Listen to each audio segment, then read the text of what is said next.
I watched my dad die with my own eyes.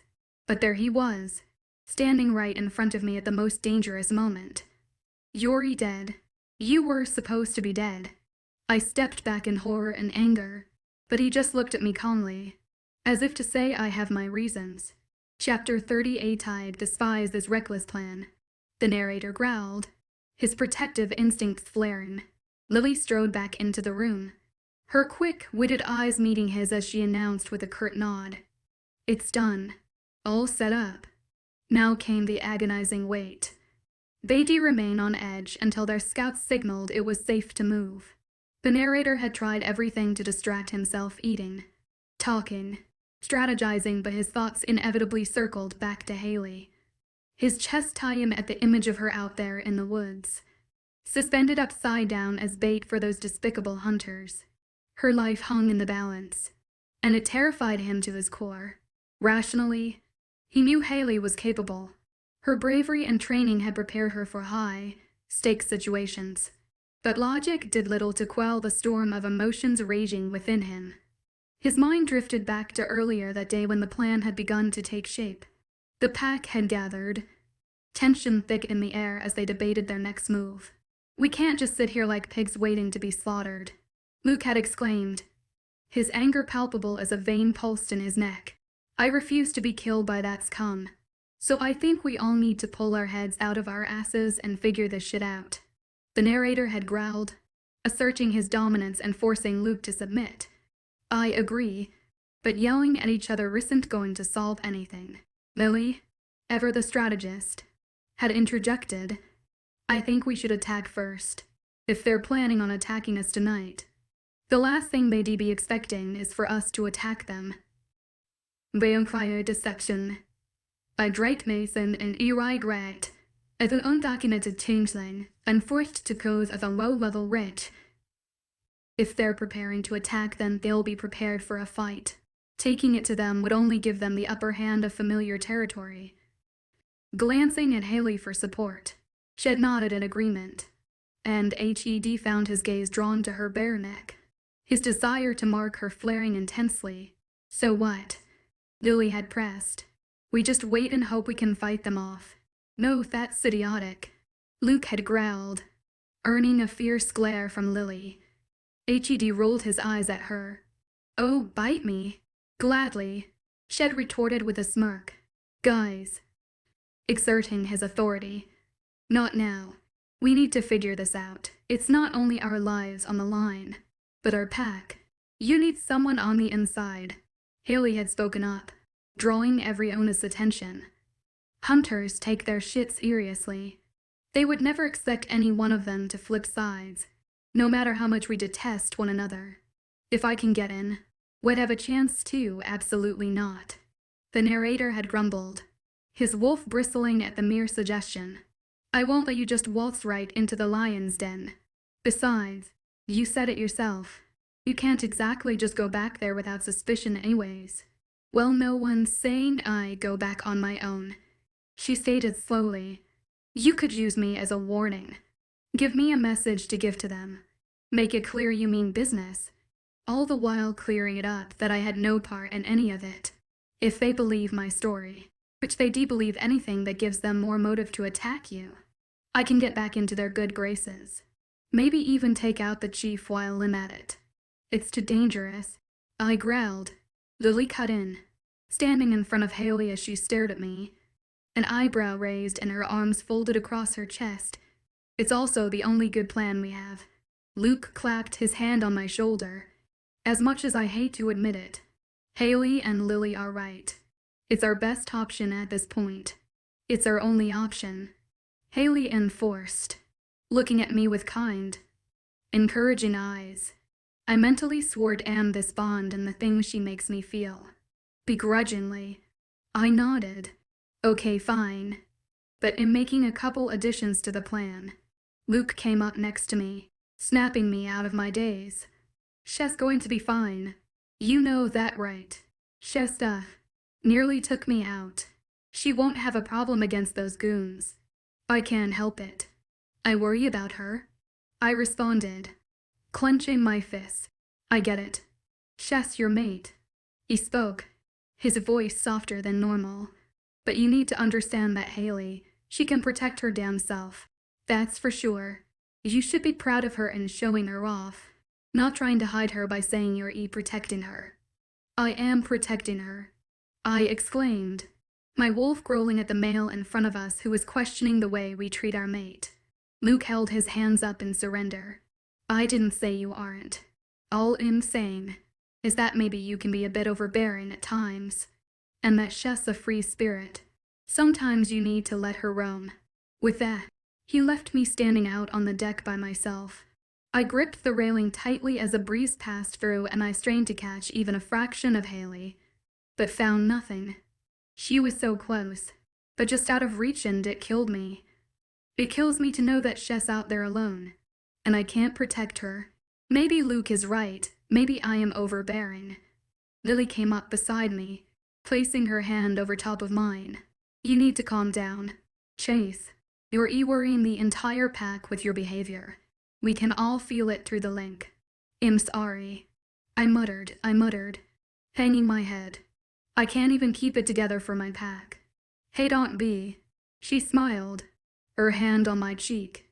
Listen, big brother. There's a lot at stake here and I understand you're worried. So let me tell you this. 𝐿𝐲 doesn't need your help right now. The pack does. So pull your head out of your ass and start acting like the alpha I know you are. I gave a low warning growl and she smiled, a twinkle in her eye. There he is. That's the alpha Chase Morgan I know. I can't promise the pack anything. I finally released the thought from the back of my mind out loud. I can't guarantee their safety or survival, but you can promise to give them all that you are. She smiled up at me, and trust me, that's a lot. Alpha, the hunters just found Luna. A tracker's voice spoke in my mind. I snapped my eyes to Lily. It's time. She nodded and followed me through the house, where bunches of people began to stand, stretching out and cracking bones, getting ready to fight. You know, I started, looking over at Lily. You didn't have to hit her so hard. My sister smiled at me. She told me to make it count. Well, make this count all right. Chapter 39. Things were beginning to get a little hazy and it was growing increasingly harder to move my feet as all of the blood in my body drained towards my head. My usually perfect vision was blurred as I looked around the woods in anticipation. I wish they would just show up already. Wiggling around a little bit, I ended up swinging in a circle, dizzying me further. Maybe that wasn't my brightest idea, but I was desperate to get some circulation in my feet. My mind wandered aimlessly as I waited the hunter's arrival, strained the paths of what is deemed normal. Most people don't worry about the double cross they're about to pull, or whether their werewolf boyfriend and his family and pack will make it out of this alive. No, most people on a Friday night are out with friends or on a date or even staying and then getting some relaxation time. But instead, I'm here, dangling upside down from a tree and thinking about the impending doom that was about to be unleashed. It's up to me now, to secure whose doomsday it will be. And I am prepared, at least I think I am. My mind seemed to keep tugging at the familiar path that is Chase. His sandy, curly, messy hair and his blue eyes that seem to carry more weight than the oceans when he looks at me. 𝐻𝐸s mesmerizing. And I feel myself sinking deeper and deeper into a pit with him. Maybe it's this mate bond that all werewolves obsess over. Or perhaps it's just me and my mundane but extraordinary feelings for him. Either way, I am certain that I am completely and inexplicably in love with that boy. And he has no idea of the effect he has on me. Finally, I heard it. The soft patter of hunters' feet through the woods, stepping softly on leaves and avoiding twigs and anything that could crack beneath their shoes. It was hard to make out faces at first, but I could tell there were only 3 of them, all men.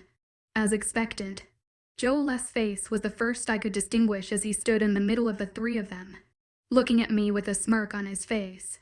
Oh, 𝐿𝐲, what have you done this time? I glared at him. Just get me the fuck out of this. He sighed before nodding his head to the guy on his left, who cut the rope, dropping me to the forest floor with a thump. I appreciate the gentleness, I bit sarcastically, and the man smiled cheekily. Joel ignored Mark. Well, Mellow Witch, well.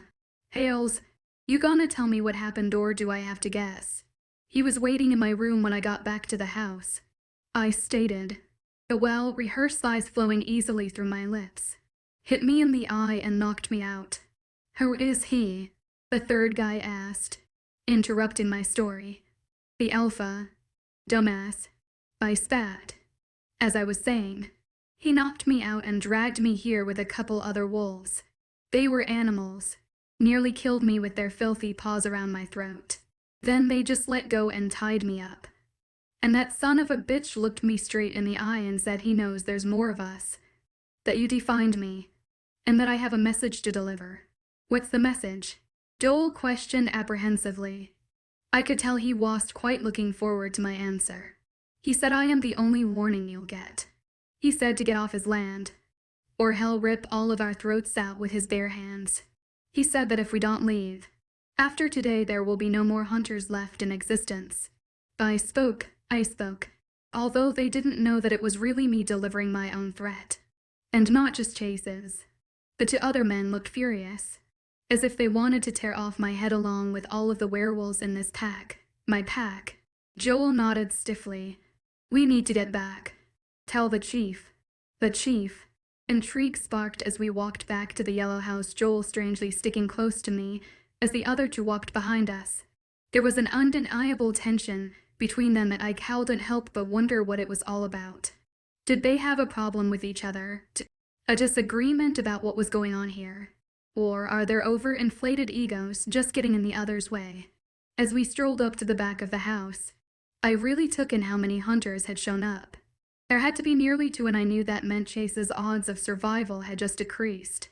But I couldn't think about that right now. Right now, I need to convince everyone of my story, and that I am on their side. Curtis, the first hunter that had shown up, glared at me as I walked through the makeshift campsite, with his men behind him mimicking the same expression. I have a lot of convincing to do. Joel sat me down at what I presumed to be his sleeping bag and handed me a wet rag, which I used to wipe of the sweat and dirt from my face, wincing as I hit the tender area around my left eye. Lily hit so hard, I was genuinely scared to ever piss her off. So how's the chief? I asked slowly, in a whisper as Joel dug through a small box. Is he everything everyone has ever imagined? He looked up at me with a strange look in his eye, like he wanted to tell me something, but something was stopping him. Yes, good. Almost a father-like figure to a lot of guys here. Actually, do you know who he is? I continued to push. Kinda, he said with a shrug. David knew him, though. Gave him a big-ass hug when he stepped off his fancy little helicopter. Speak of the devil, and he shall appear. David stepped up in front of us, looking pissed off. What the fuck happened? Haley? Everyone around quieted down, standing as they stared. I rose to my feet, staring challengingly at David. Well, you see, I was abducted by their fucking alpha, beaten and then threatened to deliver a message, all the while being hung from a tree by my feet. So sorry if I forgot to send you a quick text to let you know what was going on. What's the message? He ground out, trying to stay strong and uphold his power in front of this crowd, but I could see him crumbling from the inside. Their alpha said we had the rest of the night to leave, or else he'll kill of us.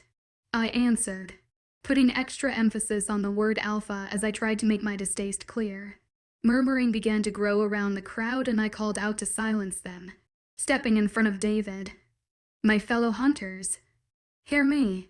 We have an opportunity here to take down what I have come to learn to be the strongest pack in the continental us. If we do this, not only will we make this a better place for future generations, but we will become legends. I am prepared to cut off as many heads as necessary, and now I ask you all who's with me. The men cheered, raising their fists in defiance, and I smirked smugly, not at their bloodlust, but at their willingness to believe me in their idiocy as they were about to walk into their own deaths. My job was complete. Suddenly a hush fell over the crowd as a path cleared, and I turned to Joel, confused. He mouthed the answer to me in a single syllable. Chief. Turning, I stared at the man with 3 claw marks across the side of his face as he marched towards me. Many men behind him. My voice cracked as I spoke. Dad's chapter 40. When a wolf marks his mate, he can feel everything she does. It's like a mental tether on steroids between the pair. He can feel her pain or pleasure and can tell when she's distressed. I could feel her distress. 𝐊𝐢 was freaking out somewhere, panicking. Almost, and I couldn't do a damn thing to help her. My chest was tight and I felt as though tears were about to spill over as I reached out to her through the bond. Whatever was happening right now, it's taking a tremendous toll on her. My head was fuzzy, like I couldn't get a clear picture, and I knew it meant she must be disoriented as well. Something came up that she had never in a million years expected to happen, and I need to figure out what, before it's too late. The pack was gathering in the yard, my people in skin and wolf form alike, slowly straggling in, coming in a staggered manner to avoid the hunters. 𝐊𝐢 might be on the inside, but there's still too many of them for us to get our hopes up just yet. A brutal fight is coming. I could practically smell it in the air and sense it on everyone around me. The only question remaining is, who will be the ones left standing when it's all over? My wolf growled at the thought, for we knew the answer. The only option. We would be the ones left standing in the end. I stood in front of my pack, watching as everyone capable of fighting poured into the green space, rapidly filling it up. They all stood at attention, waiting for me to speak and officially declare this war we are about to wage. Some eyes held fear, others anticipation or even hunger. There was a large spectrum of emotion through the crowd before me, and so I pushed my own as well as 𝐊𝐢's to the back of my mind. This is my pack, and I will do whatever it takes to protect them. Luke came up to me, nodding in respect as we stood in front of almost the entire pack. Alpha, everyone is accounted for. We're ready. I nodded and turned, facing my people. Men and women, boys and girls. I began. I won't lie to you. This is going to get messy. People will die today, as much as it kills me to say it. Some of us here will die today. Let it be known that I am willing to lay down my life for each and every one of you. You are not my subjects, no matter what some alphas may believe. You all are my family, and it pains me to have to ask this of you, but I need you to fight with me. This is war. Don't kid yourself and try to say otherwise. They have brought in each and every one of their hunters to take us down, but I refuse to let that happen. We will kill them all. We will rip them apart one by one, until there is nothing left of them to break. You all know that hunters killed my parents, your former Alpha and Luna. I won't let them tread on top of us anymore. I took a deep breath as tears began to pool in my eyes. My wolf howled in sadness at the thought of losing the good people before me. Tonight, we become the hunters. We track every last son of a bitch down and get them with our claws, with our teeth, with our goddamn bare hands. We show them what it's like for every bone in their body to break. We show them what it's like to be preyed upon. We show them what true hunters look like. They believe we're nothing but vicious animals without a conscience. Tonight, just this once, let's prove them right. Tonight, we unleash the beast within every single one of us, and we won't stop until every blade of grass around them is painted red with their blood. The wolves in front of me howled as those remaining in their skin cheered loudly, and it was so loud I was sure the hunters could hear us clear as day from their little camp out at 𝐊𝐢's house. They know we're coming. I shouted out, bringing the crowd back down to a silence, although everyone was now buzzing with energy. That's not a problem. We go. We attack. We kill. It's as simple as that. They may believe they're ready for what's coming, but nothing could ever prepare anyone for what we are about to unleash upon them. The cheers began again, and I nodded before shouting out, Shift. The sounds of bones cracking filled the air as everyone began to phase into their wolf, leaving only me and my skin. I snarled and leapt forward, shifting in midair. Growling, I let out a vicious bark before turning and sprinting off to the hunters. To 𝐊𝐢, to victory, but almost immediately, something was wrong. Arrows whizzed through the air, striking wolves all around me. One grazed my shoulder, and I snarled as the Celestiate managed to skim. I looked over and saw Luke running by my side, an arrow embedded in his shoulder already. Shit.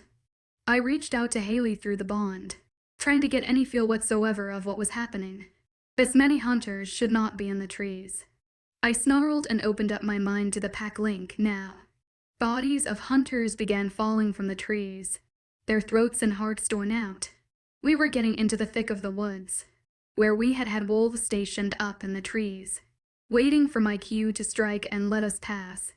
It was Haley's idea, and right now I was really glad I listened. I could smell blood and growled as my sprint slowed to a jog, passing to hunters with their slit cleanly with a blade. Did Haley do this? I cowled and even catch the faintest trace of her scent and released a howl as a hunter took me by surprise, jumping on my back and striking me with a silver knife. Rolling over, I crushed him under my back, tearing his head off with my teeth as I regained my footing. I spat the head out to Luke, who gave me a sadistic wolf-fish grin, before yanking the blade out with his teeth. Letting out the equivalent of a grunt, I pushed forward, racing towards her house. We were almost there. I could see the hard little litter with a little over 1 man standing at the ready with weapons, and I could see the little yellow house. Haley stood out on the balcony of the 2nd floor, screaming at a man with a scar on his face, a chief, and then she punched him before diving off the balcony, just as the entire house exploded, throwing me back, as well as forcing all of the hunters to the ground. My ears were ringing and my vision was clouded by smoke. Flames engulfed the home and I jumped back up to my feet immediately, sniffing the air for Haley. What the hell did she just do? Chapter 41. You're dead. I breathed out in shock, tears pooling in my eyes as I took a step back when he continued to approach me. My father, you're supposed to be dead. I watched you die. He watched me with calculating eyes, watching my every move as if he were a hawk. It pissed me off.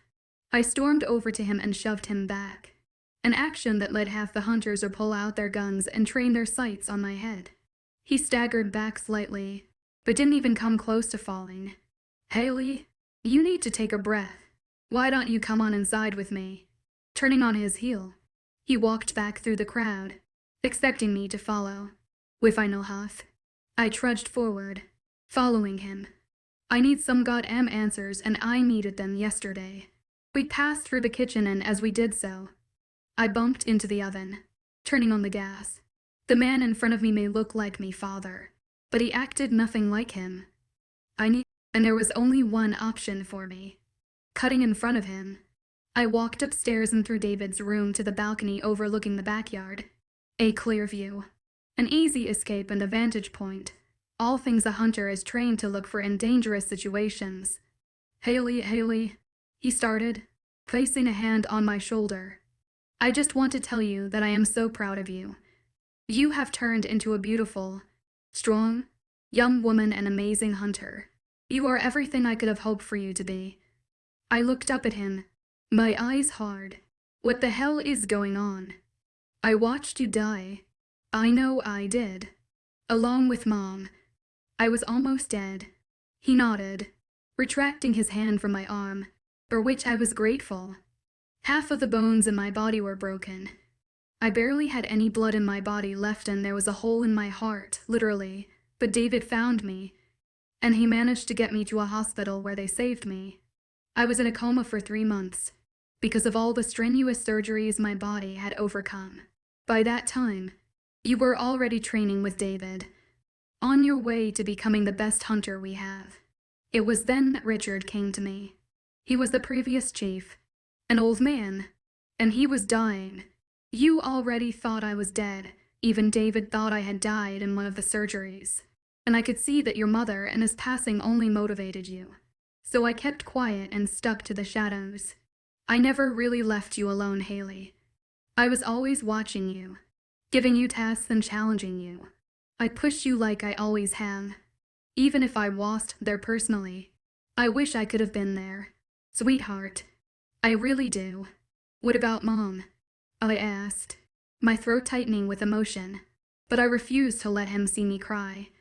He left without a second thought, left me on my own to become a murderer while he sat back behind the curtains and told me who I should kill. I was disgusted and I could barely recognize the man in front of me. A man I had once looked up to with every fiber of my being now stood before me, and any and all respect I had previously held for him vanished. Your mother really did die that night. 𝐊𝐢, he answered my question. I wish that was the case, but they ripped her throat out before I could do anything. Why didn't you find me sooner? I challenged, pushing harder for more information. He was getting off the hook that easily. He gave me a sad look, almost as if he pitied me or something, tilting his head at an angle. Sweetheart, I already told you. You were growing up so strong. I didn't want to mess with that. So why now? Why are you here after all this time? Why not just stay dead? I yelled. Because family and love. He gestured between us. It's all a distraction. You know better than anyone that losing the people you love hurts you to the point when you can barely go on. I couldn't risk your success as a hunter just to be your father.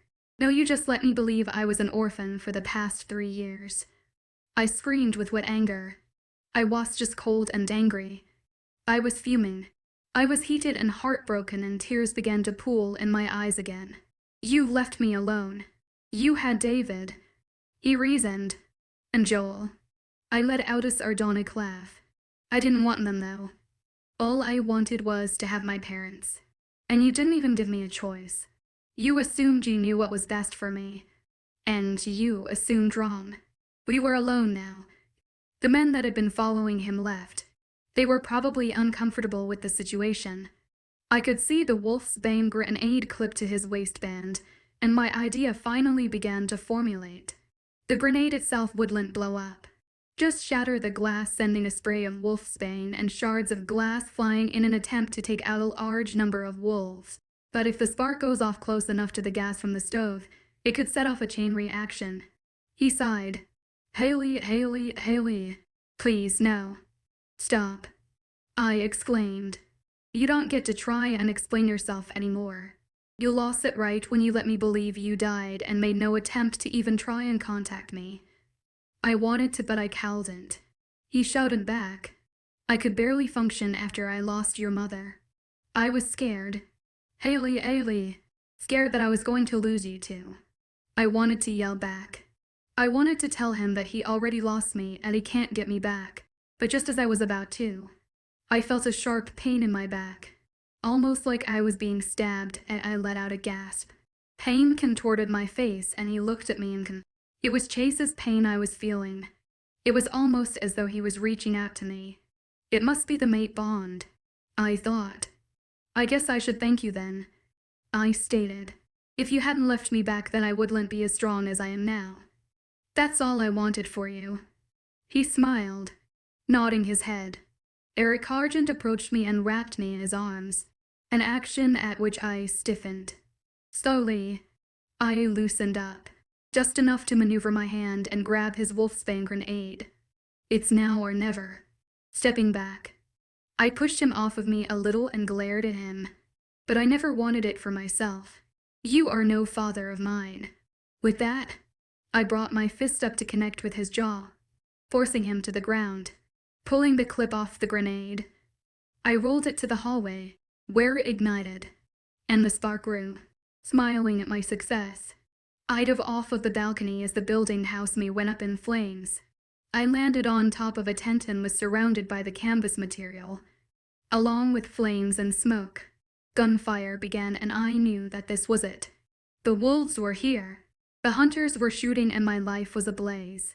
It was now or never. Chapter 42. There was smoke everywhere. Every breath I took was filled with smoke, and I nearly gagged as I inhaled some wolfsbane along with it. The flames engulfing the house danced before my eyes, taunting me as my eyes frantically darted around, trying to find her, trying to find 𝐊𝐢. The hunters began shooting at random without any relaying, just hoping that a bullet finds its mark in our bodies. I could feel her, and I knew she was still alive. But I just didn't know where. The shooting stopped, and for a silent minute or two, nobody moved. There wasn't a faltering step or a move forward. It was a picture, perfect example of a stalemate. We both waited for the other to make the first move so that we could be the ones to retaliate. Finally, I heard the click of someone loading a gun and cocking it. Snarling lowly, I knew the rest of my pack on the front line with me had heard it too. Letting out a deafening roar, I leapt forward with my pack behind me, tearing into the necks of the murderous men in front of me. The noise seemed to fade away as I charged forward, slicing with my claws and tearing with my teeth. I dug through flesh, clamping down with my jaw as I crushed bones beneath them. It felt amazing. To finally set myself free and release all of the anger and hurt their kind has caused me since they killed my parents and my pack. Everything that has gone wrong in my life has been because of a hunter. And now I am getting my revenge.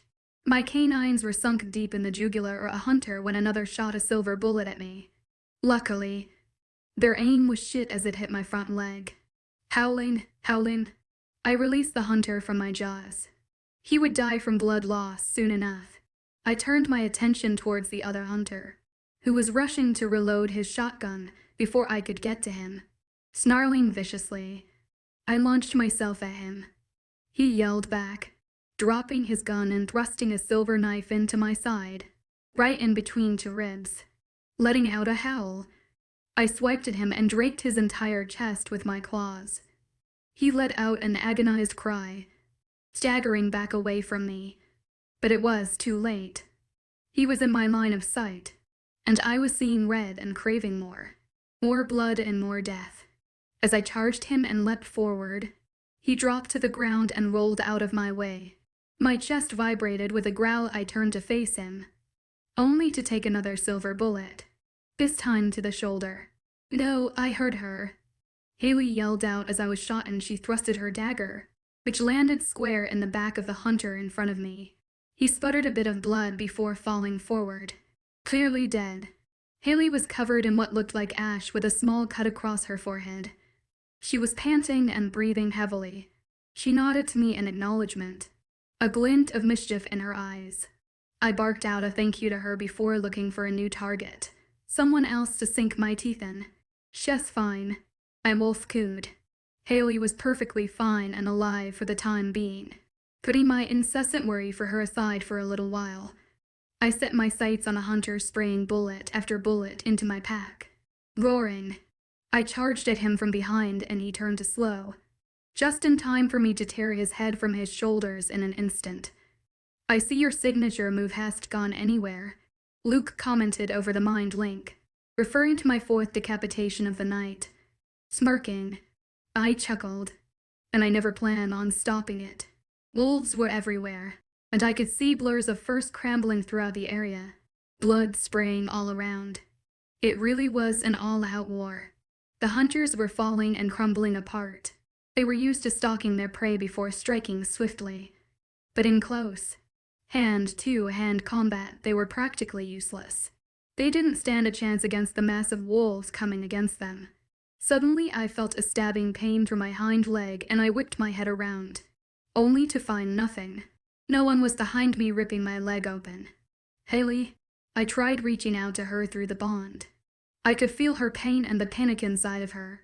Something was going really wrong. Growling, I took off from the yard behind the ever-burning house. My pack had this taken care of. That much was clear. Now it was time for me to take care of my mate. She was hurt somewhere, and I needed to save her. She can take care of herself.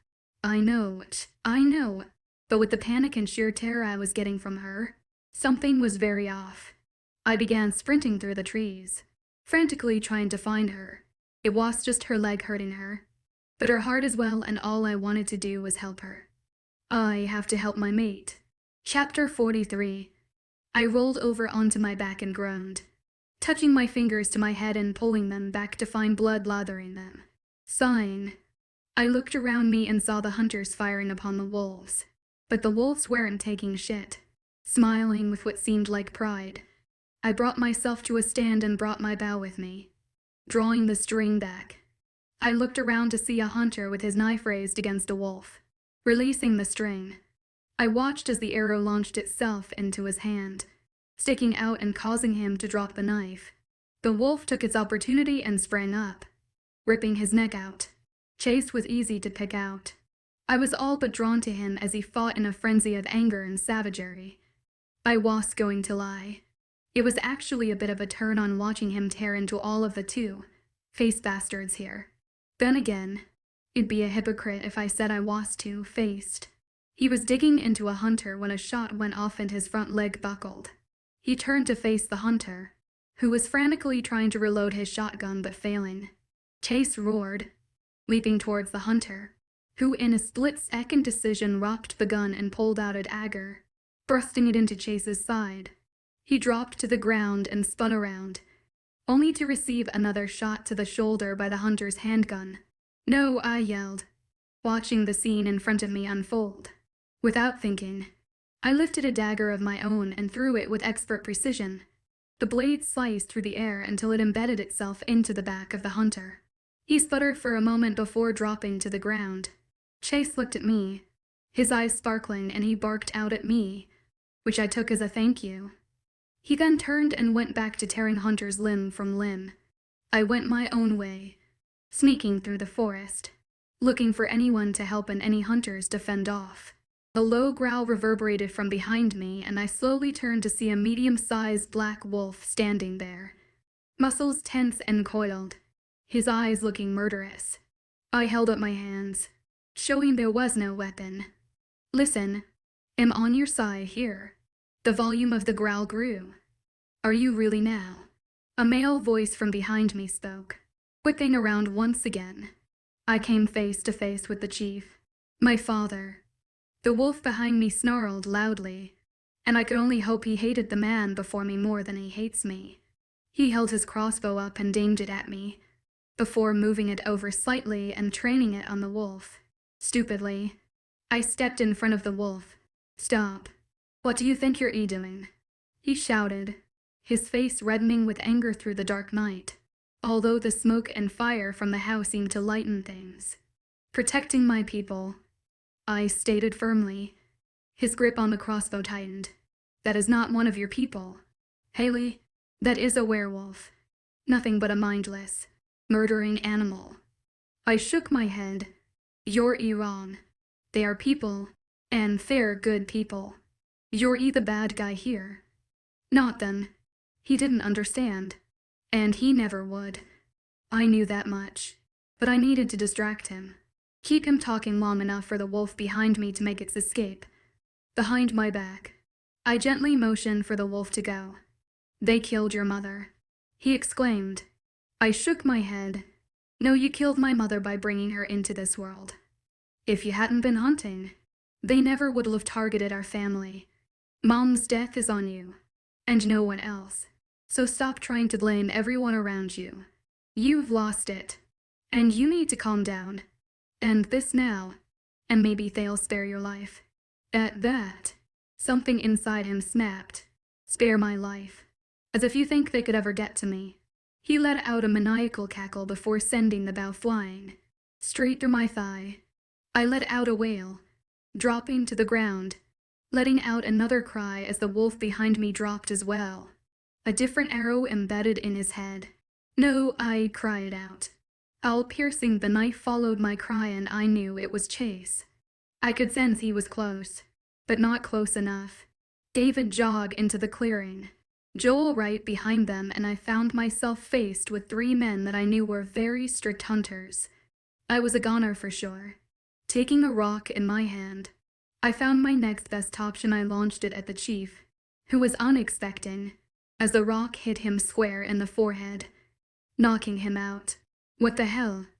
David ground out, walking over and yanking me up by the arm. I hissed at the pain of my light and glared at him. I had to. The bastard fucking shot an arrow through my leg. "Not through it, not through it." Joel spoke. "It's still very much in there." He walked over and broke the tip off before yanking it back out. I bit back a scream as he did so, and blood began to flow more freely from the wounds. I could only hope he didn't hit an artery, but I was pretty sure he didn't. "Why did he shoot you?" David pressed, and I could see Joel's ears perk up a bit at that question. So I gave my answer. Hell if I know. He was rambling on about how they killed my mom and then shot me before taking down him over there. I pointed to the lifeless wolf across the way and a pang of guilt struck me. 𝐿 didn't save him. How the hell am I even supposed to save myself right now? That doesn't sound like the man I know. David decided, looking at me skeptically. He held his gun out, and I could tell it was cocked and very well loaded. Shit. Hobbling back to the ground, I grabbed my leg in pain and hoped that it would buy me enough distraction time to pull out a knife at least. So I went down and cradled my leg, hand slipping into my boot.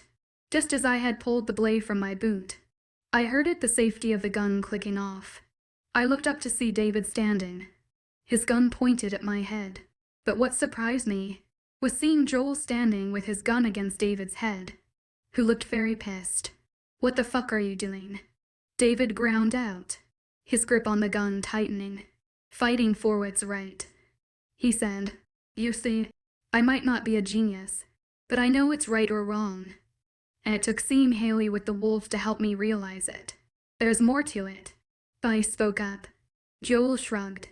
The other hunters were bloodthirsty just for the hell of it. They didn't have a vendetta against the wolves. They just wanted to kill. And that's not okay. Because as you yourself have come to realize, 𝐿𝐤𝐬, they're people too. They have families, and friends and people who care if they make it back in one piece. I'm sick of taking people away from the world. Where the fuck did I go wrong with you two? David wondered out loud, though his anger was still very clear and present. A wolf leapt through the air at that time, interrupting the argument, and I could hear the ringing of a gunshot and the sound of a body drop. But my vision was starting to blur in the frenzy of it all, and probably partially due to my blood loss. But the gunshot was clear, and so was the look of agony in the face of Chase's wolf. Chapter 44.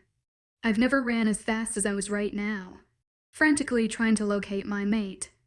I could sense her and smell her, but it was like she was everywhere and nowhere all at the same time. It was devastating, letting out a growl of frustration. I slowed to a saunter, trying to get any red on her at all. Finally, I heard it. That heavenly chime of her voice calling. Only, she was screaming now. I could hear her yell. She sounded frantic. She was still fair, and her yell sounded as though it was a whisper. But that only motivated me. It motivated me to push, to keep running to her. To 𝐿𝐤𝐬. Scenarios were running through my head, and not the good kinds. The kinds where I wondered if I would get there too late, if she would be on the ground by the time I got there, and it would be another moment to mark in the books when it was just too late to save someone I love. Pushing harder, I whipped it through the greens and browns of the woods. My 4 legs worked in unison to propel myself forward as quickly as possible. I was closer now. She was just feet away, and my heart began pounding in my chest even harder. I couldn't even tell if it was because of me or her, but panic began spreading through my body. I could hear the voices of 2 other men. I was pretty sure one of them belonged to the guy she had sparred with in her yard the one day, but I couldn't be certain. Bursting through the clearing, I arrived just as a gun went off, and I toppled to the ground, right in front of 𝐿𝐤𝐬, who looked at me with wide eyes. For one of the first times, she looked genuinely scared. My face contorted into one of agony as I registered the pain I was experiencing. My legs ached, my body feeling heavy after all of the silver I had taken in from the hunter's weapons. But most of all, I felt the pain of a silver bullet that had just embedded itself in my lung, right beside my heart. I shifted back to my human form, lying on my stomach as I groaned in pain, not worried about my nudity, looking away from 𝐿𝐤𝐬. I was confused at the sight before me. David, 𝐊𝐤𝐬𝐧 laid on the ground. A bullet sighed with his head, while the chief stood facing off with Joel, the guy from 𝐿𝐤𝐬's backyard. She let out a slight cry, but the 2 men paid no attention to her as they stood facing each other with their guns trained on one another, their arms and bodies generally tight and displaying the tension of the situation. 𝐿𝐤𝐬 came up next to me, cupping my cheek in her hand. "Are you okay?" Giving her a meek smile. I coughed, some blood coming up with it. Just peachy. She gave a light laugh through the tears that were starting to spill over, and she stroked my cheek. I'm not gonna lie. Chase, you look like shit. I laughed, but immediately regretted it as the pain shot through my entire body. The bullets shifting. I was familiar with pain, but this seemed to reach a whole other level. Closing my eyes for a few moments, I knew what was coming. The big, bad, unavoidable, and inevitable end. Death. 𝐊𝐢𝐬𝐬, get away from that thing. The chief yelled out at her, without flinching or even looking up. She shook her head and continued to stroke my cheek with her thumb. And God, I never wanted her to stop. But then that asshole pulled out another gun and trained it on her. I said get away. She let out a sob, then stood up, putting all of her weight on her left side. I growled a little at the sight of a rather large hole going straight through her thigh. I could see the remainder of the arrow that had done the damage on the ground next to her. And across the way laid a dead wolf, an arrow through its head. You don't control me anymore, she said in a murderous voice, kicking up her own bow from the ground. She loaded an arrow, her last one, and aimed it at the chief. You might be the man who brought me into this world, but that does not make you my father. My father never would left me without either of my parents. You had David, he exclaimed, exasperated. 𝐊𝐢 shook her head. No, I didn't want David. Didn't even need him. I needed my fucking parents.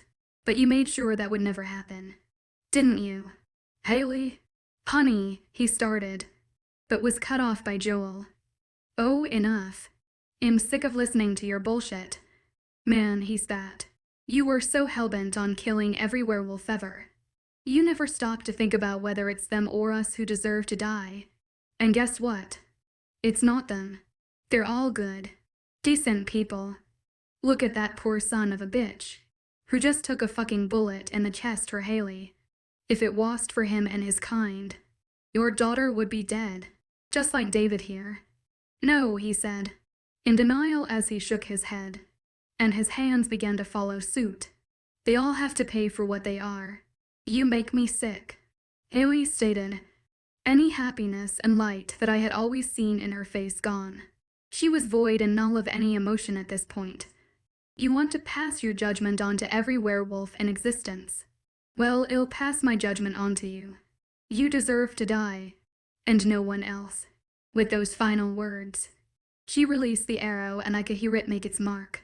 Within seconds of the sound of his body hitting the ground, she spun around and emptied her stomach onto the grass, falling to her knees and allowing the sobs to consume her. Reaching out, I grazed her hand with mine and she turned to face me. Her eyes were red, matching the crimson color that stained her hands and clothes. She sniffled and wiped her eyes with the backs of her hands, dragging herself over to me. You're okay, right? You're going to be fine. This is nothing, right? I cowed and tell her that in all honesty I was cold, and the pain was disappearing, because I knew that meant I was almost at the doors of death. She wiped her nose on her sleeve, and her voice cracked as she spoke. 𝐶𝐻, smiling sadly. I looked up into her eyes, if only for the last time. I love you, 𝐊𝐢, nodding. Her lip quivered as she squeezed my hand tightly. Sobbing, my eyes grew heavy and I finally gave in on closing them. But I stayed conscious long enough to hear it, to hear her final words to me. I love you, to Chase, more than you know. Chapter 45. Oh God. 𝐻𝐸s dead. Isn't he? I cowed and even move. I was so stricken with fear and panic.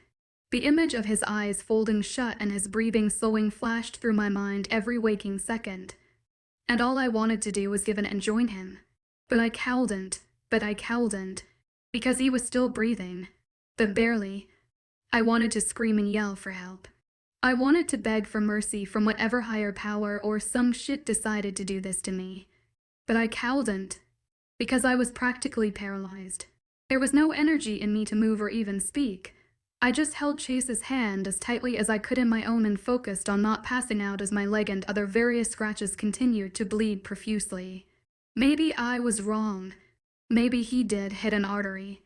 Joel came up beside me. Shit. "𝐊𝐲, what do we do? What do I do? 𝐊𝐲, 𝐊𝐲, look at me. Stay with me here. Fuck. 𝐊𝐲, come on. I need your help." I couldn't even look at him, couldn't even manage to turn my head and meet his eyes. Every muscle and bone in my body ached, and I felt like I was being pushed down into the earth by a hot, steaming pressure plate. I wondered if I was feeling some of Chase's pain, because there was no way I felt this from a few scratches and an arrow through the thigh. No way. The world began to move in slow motion, and I could hear Joel still yelling, trying to get me to look at him, move or say anything. But right now I was immobilized, lying on my stomach and staring at Chase's too pale face. His color was steadily being drained and his breathing decreased and grew more ragged and harsh as it did so. And there was absolutely nothing I could do to save him right now. I felt tears drop down my cheeks, and I honestly couldn't tell if I had been crying the whole time or if they had just started again. I squeezed my eyes shut, only to relive the events of the past 5 minutes. David shooting his gun at me, Chase leaping in front of me and taking the bullet, Joel shooting and killing David, my father waking up and training his gun on me, then shifting it to Joel, me killing my father. No, I chided myself. H.E.S. not my father. He was the chief, and nothing more to me. Nothing more. Maybe I should just be nothing, and give in to all of the pain and pressure. Maybe I should give in to the boiling feeling that spread throughout my entire body. But then I looked at his face, and knew I could never do that. I have to be strong. If not for myself, then for Chase. Help. I mustered up a whimper. I winced at the pain but continued, my voice growing louder tenfold. Help. I sobbed, a strangled cry coming from my lips that I didn't even recognize. I shrieked once more. Somebody help. Joel had stopped yelling now and sat beside me, holding my free hand, and I knew it meant I was royally fucked. He had given up because he knew I would probably die from blood loss anytime soon now. "You're gonna be fine. Hales," he muttered. "You're both going to be just fine." It didn't matter that the words were most definitely not true. They comforted me somehow. They got me through the next few moments of pain, where I felt as though a white-hot barbed wire wrapped itself around my heart. I knew I was feeling Chase's pain, and this must mean that the silver has reached his heart, that the bullet shifted and is now piercing his heart, killing him. Tears silently escaped me as I stared at his face. Despite all of this pain, he still looked so peaceful, probably because he passed out, and isn't feeling any of this. Kicking up my hand and dragging it across the ground, I rested it on his face, cupping his cheek. I whispered, "Fight, 𝐿𝐲𝐬, Chase. Please, please. I need you to fight. I know it hurts and all you want to do is give into it and let it consume you.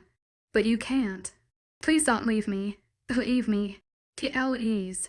My voice cracked at the end and I let out a small sob, sniffling to cover it up as I heard twigs all around us snap. "What the fuck?" a voice questioned. And I never thought I'd be so glad to hear his voice. Luke's face appeared across from me, hovering above Chase as he looked at me in panic. "𝐿𝐲, I need you to tell me exactly what happened so we can fix this." He jumped. I hiccuped through the crying. He jumped in front of me and took the bullet. It's piercing his heart and I can feel it. I can feel everything, wiping a stray tear away from his face. Luke nodded. "Thank you. Doc's almost here." "Okay. So you and Chase, you gotta hold on just a little bit longer. You have to be strong for him." "𝐿𝐲, I'm trying," I croaked. He nodded. "You're doing great." The next few minutes were the longest of my life. Joel and Luke both spoke words of encouragement as I pushed through the pain, trying just to stay awake and offer some of my strength to Chase through our bond. I understood now why werewolves were so protective of their mates, and why they were so angry if they managed to live after their other half died. It drains you, emotionally and physically. Chase was the one on the brink of death here, but I might as well have been on my deathbed too. Finally, Ammon with a large bag of supplies burst into the clearing, looking frantic. He was sweating, Although his breathing seemed steady enough, Luke sprung into action, pointing every which way, ordering all the wolves around and yelling in the man's face, as he trained his eyes on Chase, and then on me. He walked over, kneeling down on the other side of Chase and looking at me. Luna, I am going to do everything I can to save him, okay? But I need you to let go and back away. I need space to work. I nodded in understanding, but I didn't have the strength to move. The man, Doc, looked over to Luke, who walked over and picked me up, sitting me up against a tree in a position so that I could see everything they were doing to him. I squirmed as I watched the man rag a blade down the front of his chest. Luke squatted in front of me and I looked at him, shaking my head. He was going to make it. I was going to make it. The earth began spinning, the edges going black, and I could feel myself slipping into the depths of unconsciousness. Goodbye. Chapter 46. Have you ever felt like dying? Or at least, have you ever been in so much pain you felt like you were going to die? Because that's exactly how I'm feeling right now. Maybe that's because I actually am dying. My mind wandered through the dark unconsciousness, but I still knew what was happening. I knew how I had left things 𝐊𝐲 crying above me and the silver bullet in my chest all but digging its way into my heart. It's sort of like 𝐊𝐲, in that sense, though she didn't have to do much digging. The pain was beginning to reach that point where I couldn't take it anymore and I wanted to give into it. But then I heard it. 𝐊𝐲's voice. Stay with me. Her voice was faint, barely a whisper, but I knew it was hers. Please don't leave me. I wanted to scream, yell and fight. I wanted to grab her by the face and swear to her that I won't ever leave her side. I wanted to kiss her passionately and love her with every fiber of my being. I wanted to show her exactly how much she means to me, but I couldn't. I couldn't move. Couldn't speak and I couldn't even open my damn eyes to see her. A shredding feeling burst through my chest and that's when I really knew I had lost this final battle. I screamed and fought and kicked, but nothing worked. I couldn't wake up and couldn't get to her. I was nothing, and so I gave in, and let myself slip awake completely. Maybe I'd see her on the other side someday, but giving in didn't lead to darkness like I had expected, but rather with me standing in a plain white room. A red wooden oar across from me. The door called to me, pulled me with so much force I was sure what to do other than walk to it. Placing my hand on the doorknob, I twisted it and pushed the door open. Immediately I was greeted with familiar sweet perfume, which matched the familiar sweet face in front of me. I nearly choked. Mom, she walked up to me and wrapped me in her arms. Oh, my baby. Despite the childish nickname, I didn't fight her and instead wrapped my arms around her even tighter. This was real, but it still felt like it. It felt like she was here. Come on, let's go sit with your father, she said, stepping back and giving me a view of my dad, sitting at the table behind her, smiling with 3 mugs in front of him. I nodded and followed her, sitting in between the two of them, sipping on the coffee. Mom smiled at me, that same old twinkle in her eyes. Tell me everything about her. What? I questioned. Dad gave a hearty laugh. Your mate, son. Your mother has been waiting, very impatiently, might I add, to know all about this 𝐊𝐲. I smiled at the thought of her. She's amazing. Everything I ever could have asked for and more. Mom smiled encouragingly.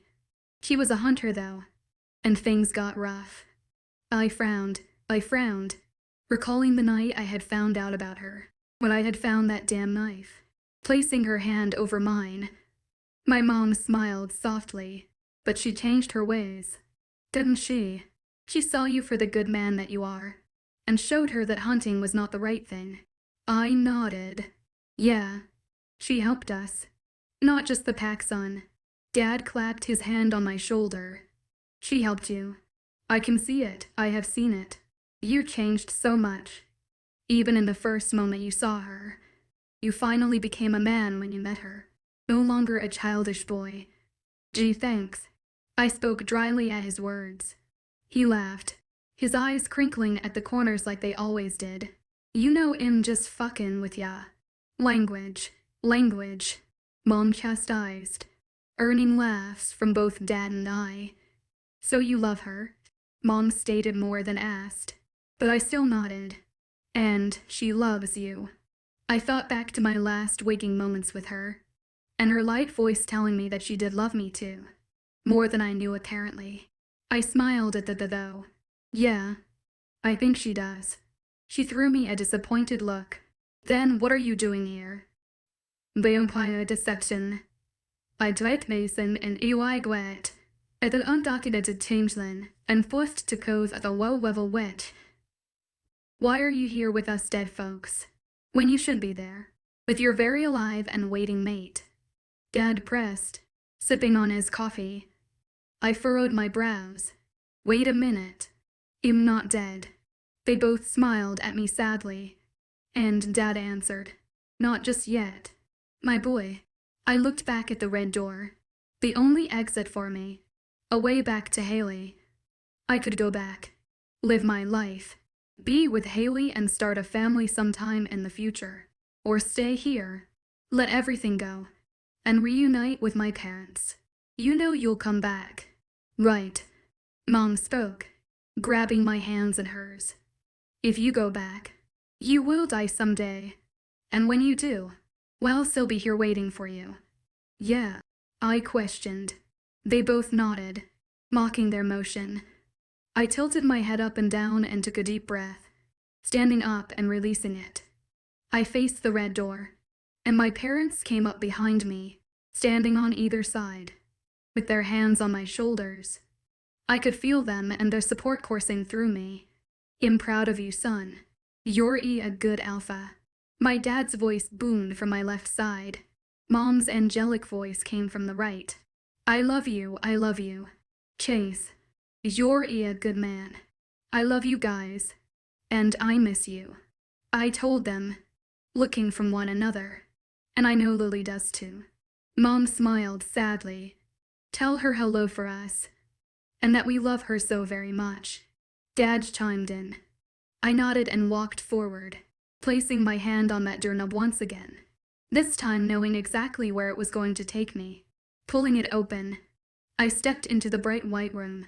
Stepping into it and suddenly I was falling, tumbling through open space until I lost. It was just darkness, with a beeping noise to keep me company. Peeling my eyes open, I found myself to be staring at a somewhat familiar white ceiling. Turning my head, I found what I was looking for.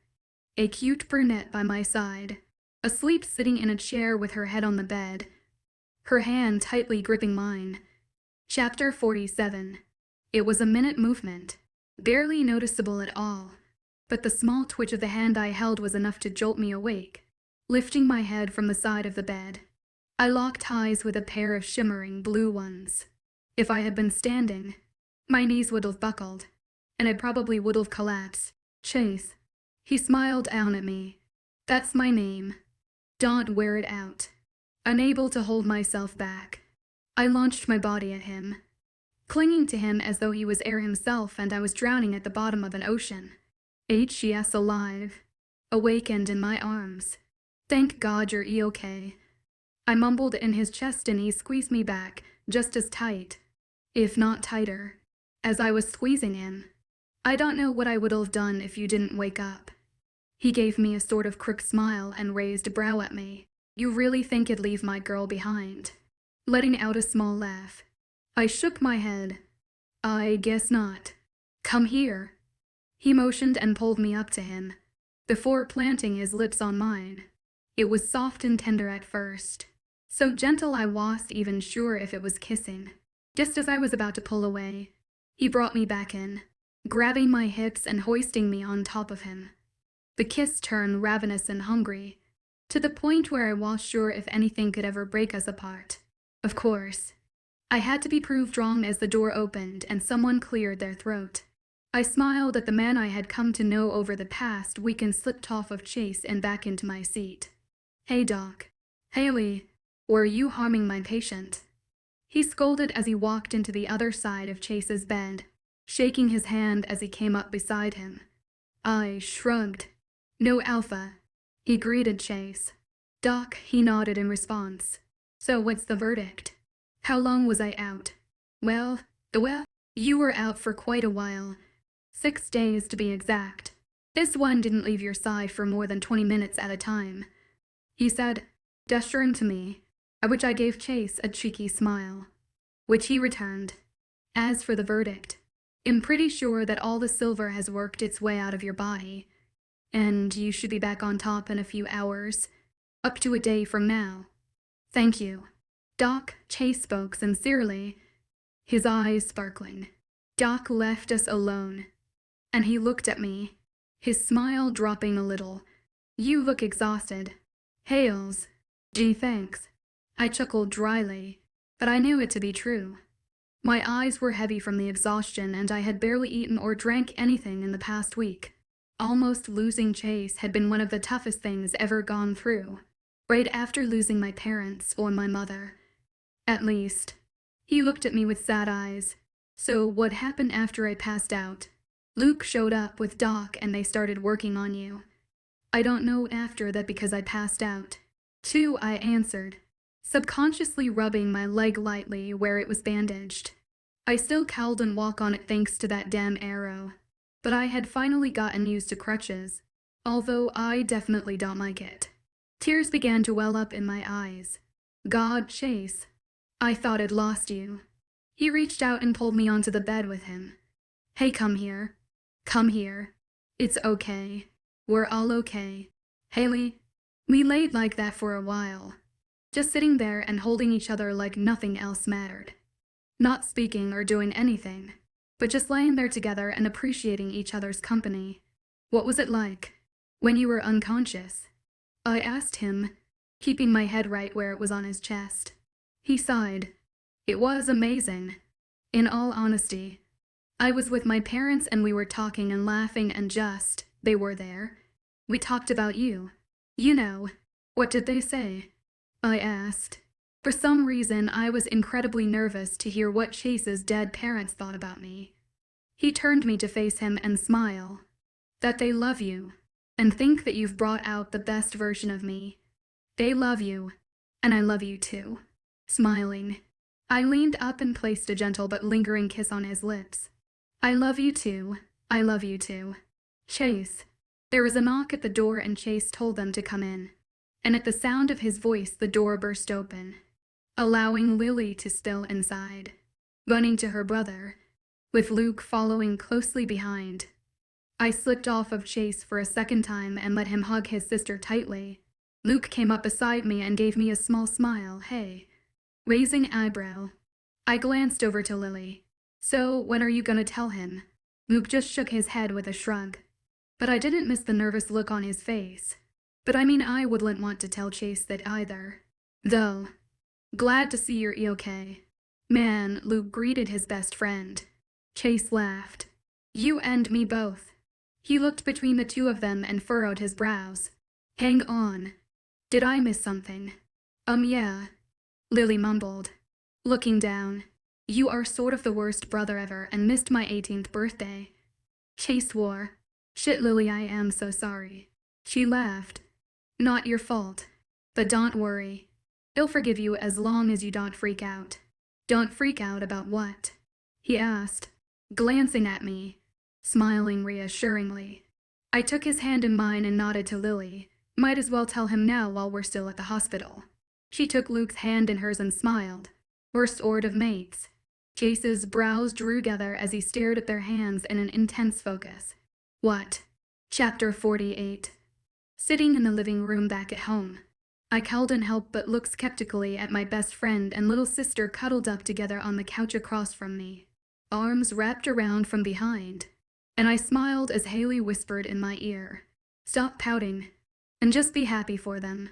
Turning my head to face her, I pressed my lips to hers. Who said anything about pouting?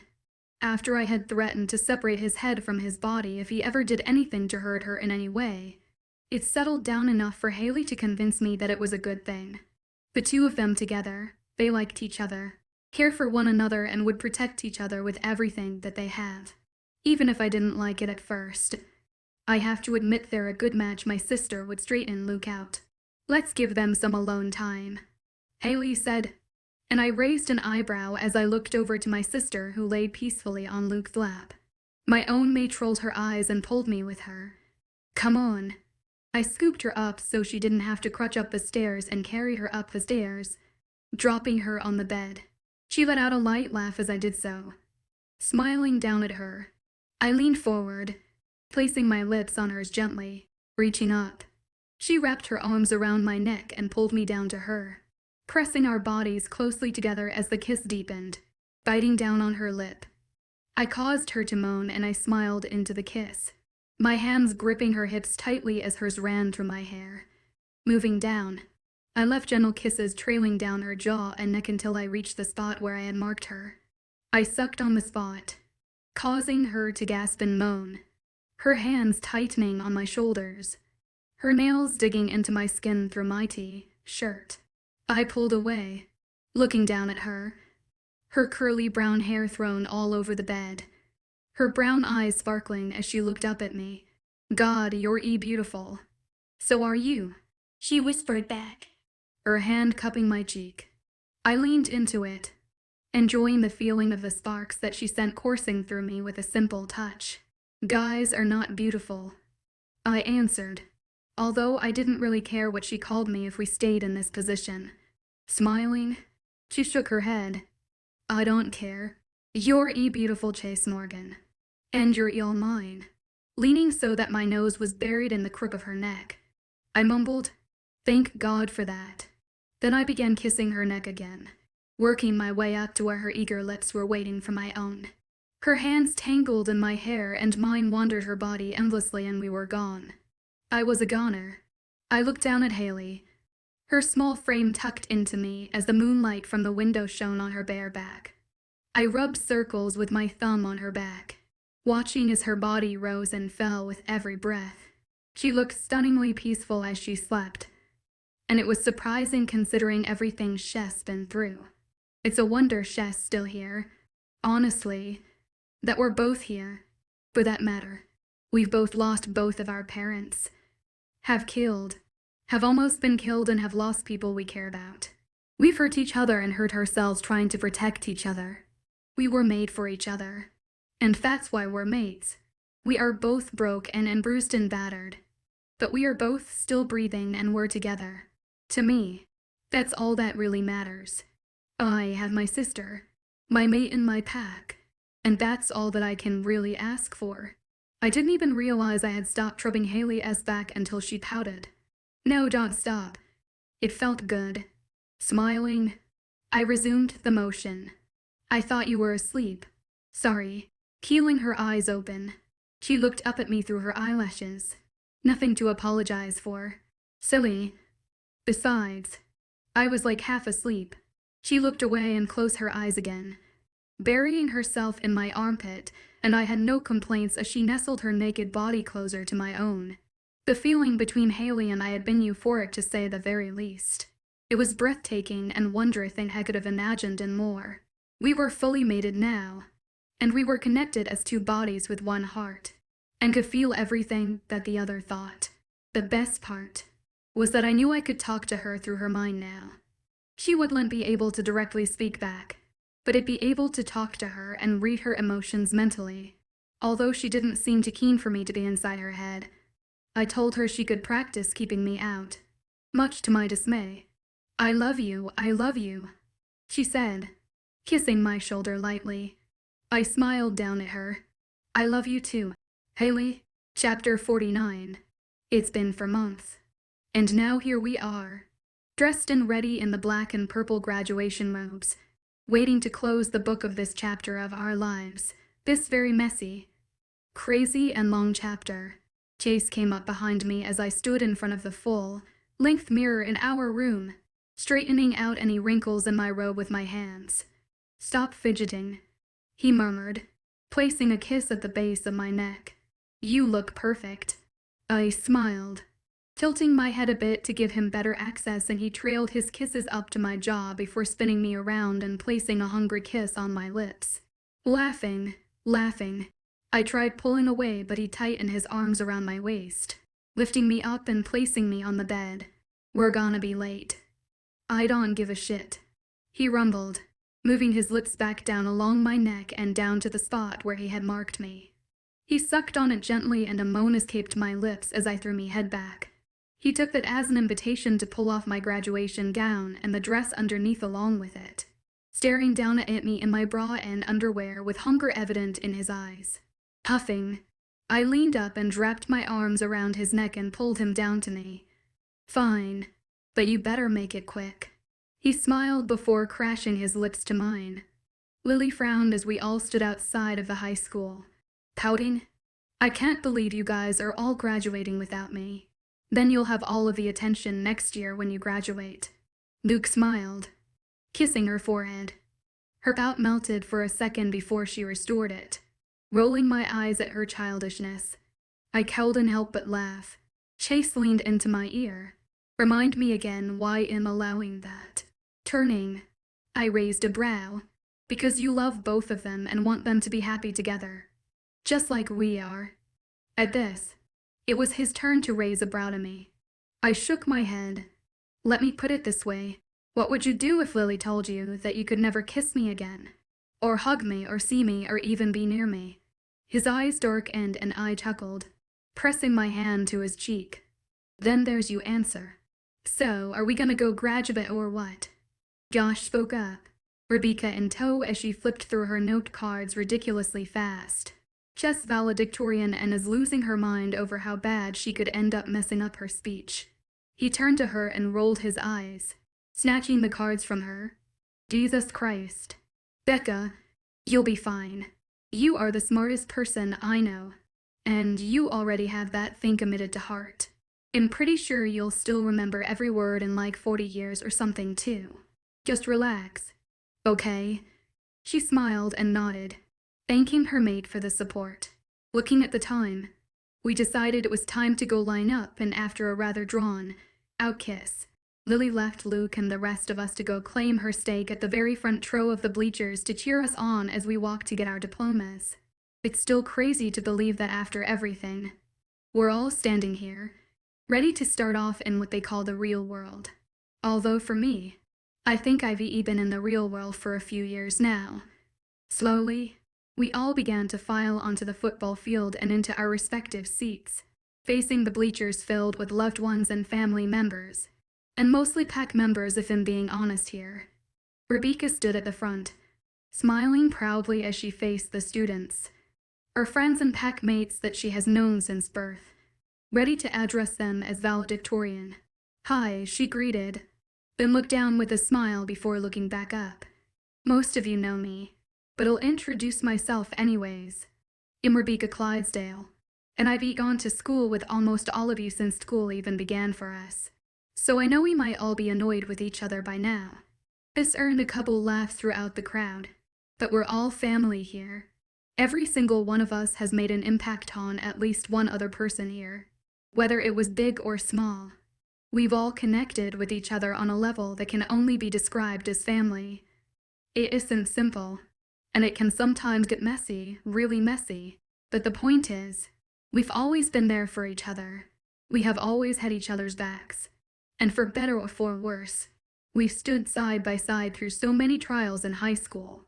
Whether it was a chemistry test, a breakup, or something more serious, we're all standing here today, having made it past all that. She spoke confidently, with sincerity in her eyes. So here's to a step forward, a step in the right direction towards our future.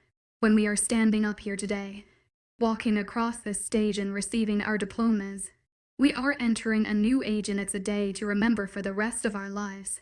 So let's remember it together, as a family, because we might hate each other sometimes, and we might make each other want to pull our hair out, but we survived high school together, and we can survive so much more.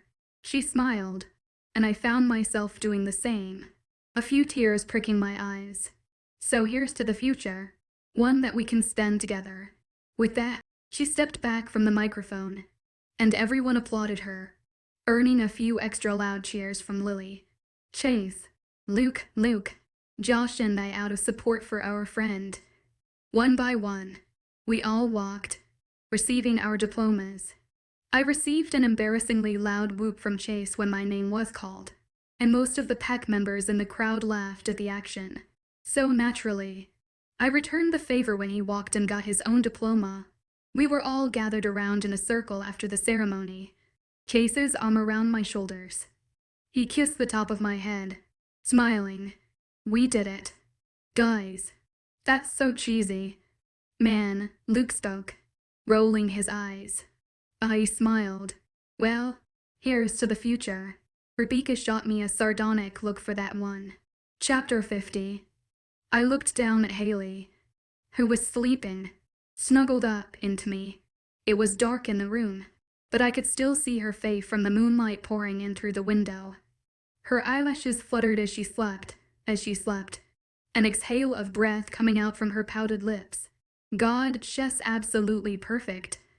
And she's all mine. These past few months with her had been the best of my life, and there was absolutely no denying it. Mom and Dad were right. She is the best thing to ever happen to me and has changed me for the best. Her eyes peeled open as she woke up and looked up at me, a tired and goofy smile on her face. Hi, I responded, smiling at her. What are you doing up? She shrugged the best she could, considering she was tucked into my side and under my arm. I could ask you the same question, mister.